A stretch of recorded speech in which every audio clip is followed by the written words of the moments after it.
Here are 5 fiction books that can help fuel your faith. To start off with, The Lion, the Witch, and the Wardrobe by C.S. Lewis. Now, this is something that you're well familiar with. You've heard this, you've heard recommendations for this book. It is kind of allegorical, if you will, for faith and religion and Jesus.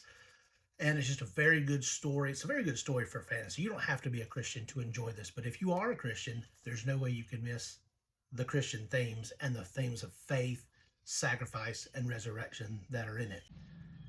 Next is The Screwtape Letters, also by C.S. Lewis. This is a book, it's a quick read.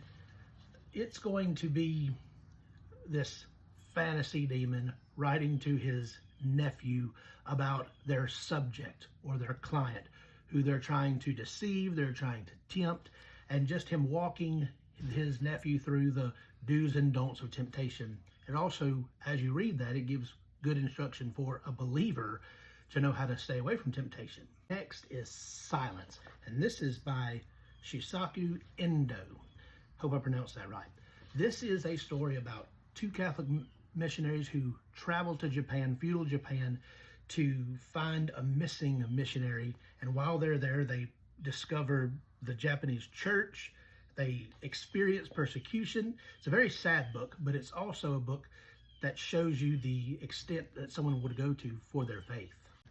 Another book by C.S. Lewis, this is That Hideous Strength. Now, technically, this is the 3rd book of his space trilogy. I highlight this one because I feel like it can stand alone. And there's this secret organization who's trying to kind of take over the world, if you will, and certain people are set against it. And really, this is showing us good versus evil and the triumph of good. Recommend this book. And next is the Wingfeather Saga. This is On the Edge of the Dark Sea of Darkness, and it is by Andrew Peterson. More than this specific book, the whole series as a whole can really strengthen your faith. It's not necessarily point for point the gospel, but in it, the author is showing things that you can kind of plug in and understand that he's speaking of spiritual matters, and you can kind of draw your own conclusion, especially if you make it to the end. Heavy religious themes here, and it can obviously help strengthen your faith.